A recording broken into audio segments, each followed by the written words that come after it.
same rate of speed as you saw coming off the foot of many of these veteran players in years past, but certainly the energy from them and the intent will still be there.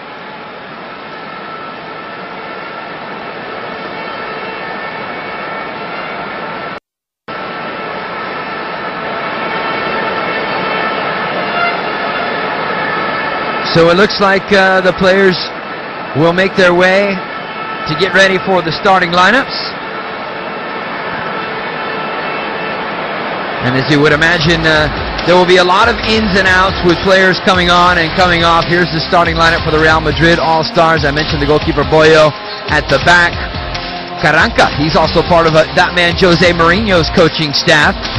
Aitor Carranca, he will be in the starting lineup. Zinedine Zidane, again, I mentioned the numbers for you. You have 3 number 5s in there. Turning over a continuing list of some of the Real Madrid players. Davor Sukur, remember so many years with Real Madrid, but also some time with Arsenal and West Ham United over in the Premier League. Alfonso Perez and Ricardo Gallego. Moments in football. Vigo. Chendo. He played recently, actually, for the Real Madrid first team. They played a charity match for the victims of the Lorca earthquake in Murcia about 2 weeks ago. Chendo came on as a surprise addition in the final 10 minutes, got a great reception. The player who's actually from the Murcia region of Spain as well. And he seems to have lost a bit of weight since then as well. I think he needed to.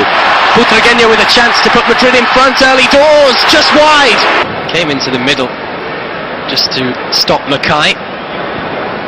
Mackay, who's only 36, he won La Liga with Depor in 99-2000. Of course, Deportivo La Coruña have been relegated during the current season in Spain, so they'll be playing in the second tier just 11 years after winning the league. Well, and how they miss someone like Mackay, by the way, as well. Amavisca turning on to his right side. Zidane, and now Figo! Is hassling him. Chendo just won it off him. Maradona comes towards it. Chendo rolls the ball through Maradona's legs, nutmegs him, comes out the other side with the ball. And one of the reasons why this piece of footage is so famous was because commentating at the time on Spanish television was Jorge Valdano. Of course, Jorge Valdano, who'd been a Real Madrid player, been Real Madrid coach, Real Madrid sporting director until, or rather director general until very recently. And Valdano said, hang on, it's the world upside down. It's as if the birds themselves started shooting at the pistols. Amavisca looking, who of course also had 2 years at Barcelona, had 2 different spells at Bayern Munich, 2 different spells at Borussia Dortmund, all over the place in the rest of Germany as well. Butragueño to Santillana, who plays a 1-2 with Zidane. Elber's on the near post. Now Figo. Butragueño is in support. Santillana to De La Red to Butragueño. Madrid have been the better side in the first 10 minutes. It's still goalless. Figo into the box. Butragueño. And is that a penalty? It is, yeah.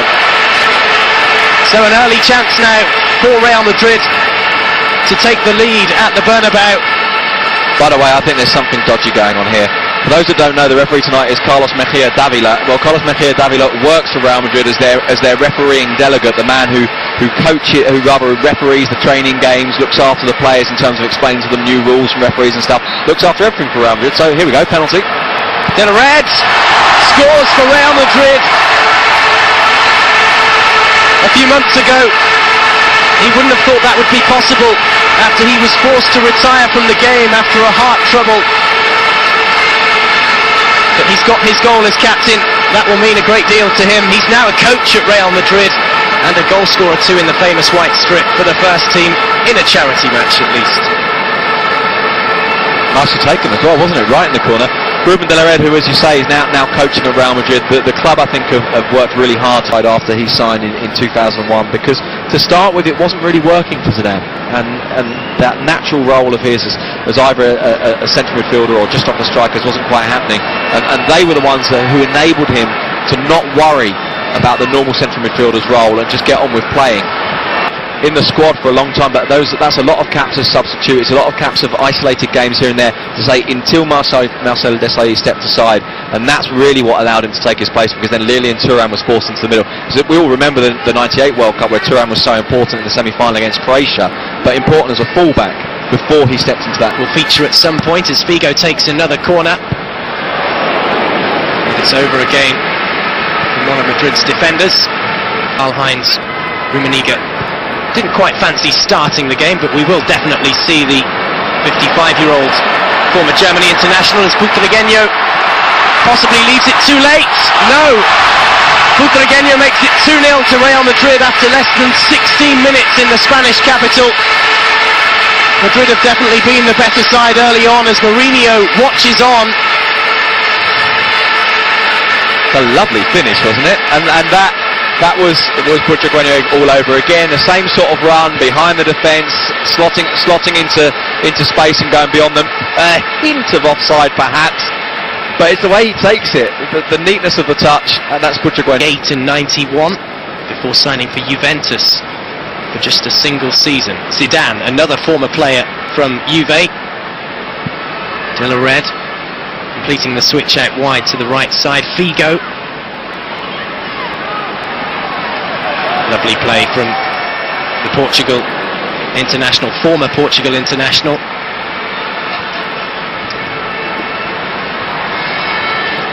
Helguera. Butragueño in support, the goal scorer in this game, along with De La Red from the penalty spot.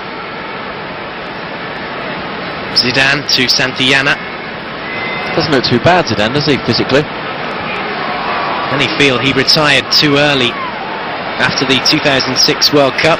Butragueño inside. Want to play 10, 15 games here and there, and you know, maybe do some amazing things, but not feel central to it. I think he wanted to feel genuinely competitive, and I think actually his retirement was an indication of his honesty and his sincerity about the game. Because I have to say, that wasn't what I was going to say. I have to say, I think it was the right time for him to go. Zidane with an opportunity. Butragueño is onside. The Bayern players feel though that Chendo with the header.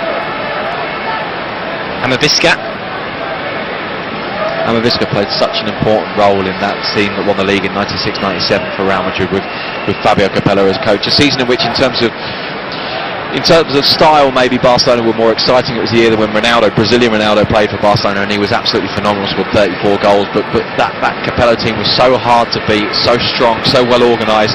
And Amavisca bit by bit took on a really key role at the back end of the season, along with the guy who played on the other wing, which was Victor, who hopefully we'll see in the second half because he's amongst the subs tonight. Lovely control from Helguera as Zidane runs through. Kovac on the bench. Not a bad effort that one, was it? De La Red. In possession. De La Red trotting forward onto the edge of the 6-yard box. Zidane and Figo getting plenty of possession inside the first 22 minutes here at the Santiago Bernabeu. The most striking thing really is that combination between Zidane and Emilio Butragueño, because Butragueño keeps making the run. Was that a dive? I think he's given it. I must say, my first impression was that was a dive from Ruben De La Red. Mejía Davila has given it, and look at that, there's even a complaint. That's what I like to see. Stefan Reuter has gone up to Mejía Davila and says, "Oh, it's a dive!" Sneaky. De La Red will not take this. I tell you, not very long ago, well, I'll tell you after the penalty, because let's watch Carlos Santillana first, and then I'll tell you after the penalty what that De La Red penalty claim reminds me of. Santillana with a chance to score back in a Real Madrid shirt, and it's saved. That's a really poor penalty, no problem at all for Hunhans.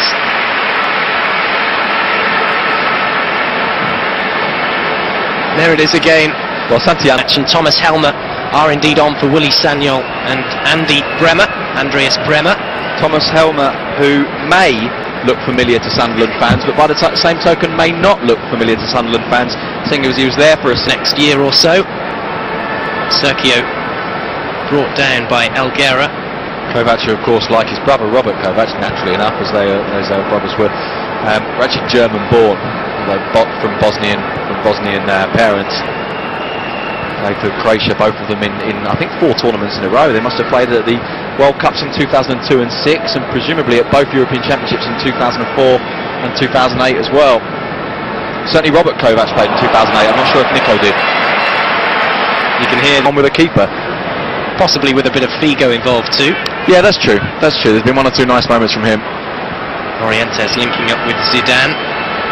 Morientes finished his career with a double in France, a league and cup double. That'd be a double, presumably. A very impressive double as well for him, as we see Figo linking up with Zidane. Zidane still has it, of course. Amavisca.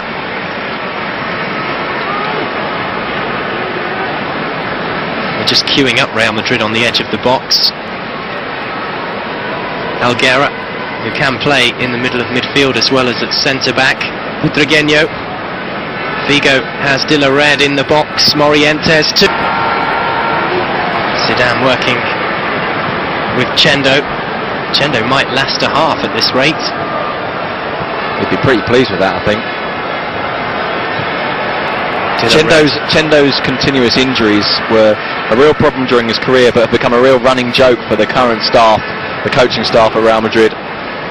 Chendo, of course, who these days is the matchday delegate at the club. De La Red. Figo swapped over to the left side of the pitch. Morientes is in the box. Zidane. Amavisca's pushed up once again. Amavisca, Getafe's most famous footballing son. But there has been talk about changing the name of the stadium, and Getafe, of course, are under new ownership, with a deal which will kick in next summer. And there's a suggestion that when they move to a new stadium, obviously no longer will be called the Alfonso Pérez Coliseum. Zidane. Breitner is watching him. 2-year-old who was born in Poland but chose to try and play for Germany. We'll have to wait though until the ball's out of play. Zidane. There Morientes. Madrid keeping possession well. Amavisca is running forward on the left. Zidane. Notable tactical little kind of snippets of information. One has been the fact that when Bayern attack, it's very, very narrow, except for when they're able to get down the right wing behind Amavisca, who's been anything but a left back, who's played pretty well when he's carried the ball forward, but has not tended to sit in a defensive position.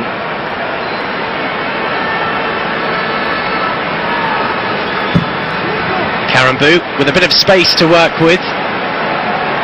Alguera. Amavisca just stumbling inside the box. Alguera goes for goal. It's Redondo who's got it for Real Madrid. And the Whites take control on the edge of half-time. 3-0 the scoreline now at the Santiago Bernabeu. Nicely taken. Not a man who gets a lot of goals, Fernando Redondo, said Jorge, because of course he was signed by Jorge Valdano for Real Madrid. He only scored 5 times in 225 games for Real Madrid, but he's got another one here.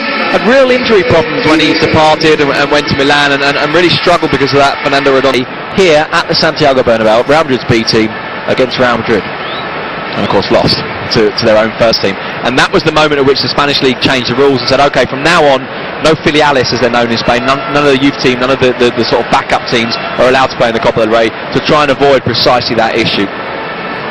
Figo in possession.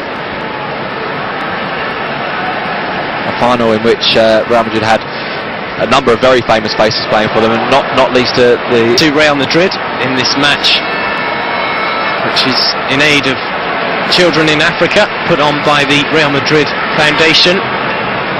Figo has Morientes to his left. Alfonso's there in the mix. Morientes not with the chance. Figo decided to go for goal himself. Cheeky. Bullo, for those who aren't in Spain or haven't seen him in Spain of late, is these days an extremely opinionated commentator on Spanish television. He's almost as controversial as a commentator as he was as a player. Gallego. Velasco. Zidane pulling the strings, still in the centre. Morientes now with the chance to make it 4-1. Velasco